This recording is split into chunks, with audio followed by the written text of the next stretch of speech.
All right, I'm back for day 3 of Dust.S's ongoing coverage of the America's RMR. I'm here with malbsMd following their win over Wildcard to make it to the final day of the RMR.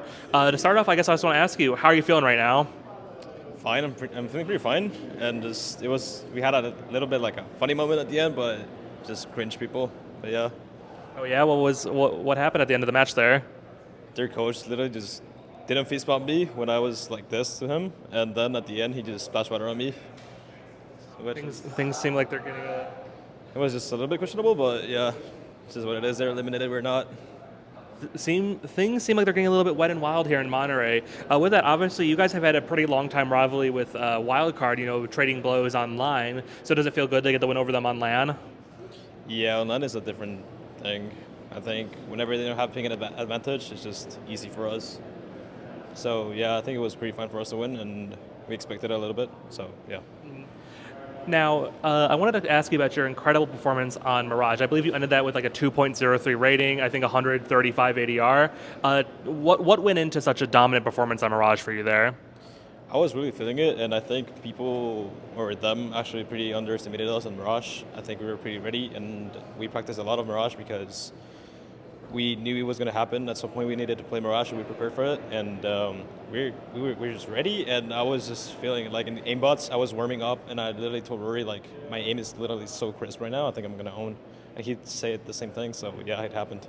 Speaking of Rory, I think a lot of people were worried that he'd have a rough time here in Mexico, considering obviously he's a coach, retired former player, Valorant player, all of those intangible considerations. But he's actually done quite well. Are you guys surprised by how well your coaches rose to the occasion here in Monterey? He's doing really well, and I think he's having great performances, and also like not as for kills. He has been killing anyways, but he's having a great impact in calling. So I think he's doing a really good job, and I'm pretty confident for the slot. I hope we can get it.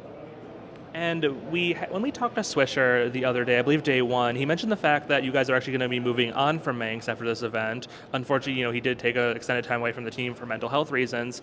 Do you guys have any idea of what you're going to be looking for in a new IGL? We don't really know. Like, we are trying to get an European IGL, obviously, because like we don't have IGLs in our region, and we don't really know much about SI, so we're looking for EU IGLs, but we don't know anything, and it's probably going to be after the major. And we literally have an event 2 weeks after the major, so it's going to be a little bit tough, but maybe we can just find out something. You guys are going to be heading to IM Chengdu, I believe. And how's the preparation for that event going as well? Are you guys excited to head over to interior China?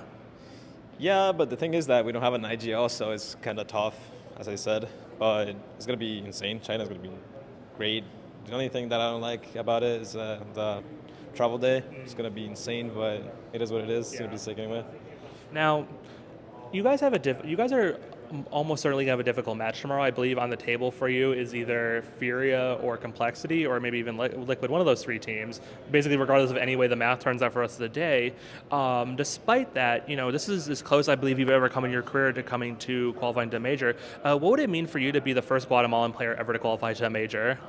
I really want to do that. I've been in like 7 minors already, and it's kind of frustrating to me that I have never been to a major, and I think I deserve it. My teammates deserve it as well. Rory deserves it. Everyone deserves it. So I really want the qualification to the major, and like being the first Guatemalan would be insane. And I hope to like give some motivation to more Guatemalan players to keep it up and try to keep going pro. Because if I could do it, many people can do it. Is there any players to look out for in Guatemala? I know, Guatemala has been seen more recently with things like IESF and the Esports World Cup and all of that. Is there any other players that we should be looking at in Guatemala? Of course, I already mentioned Stage one time, and I think he's a really good player. He's a little bit old because most of the players that play Counter-Strike with me are the people who were playing 1.6 with me back then. But Stage, and I would also like to see Kristen come back, the Guatemalan guy who used to play Full Sun with me. Also, Guaitok style. Probably Furious, Psycho, who just came back. There's so many players that could be potential players, but we gotta keep looking at them. Mm-hmm.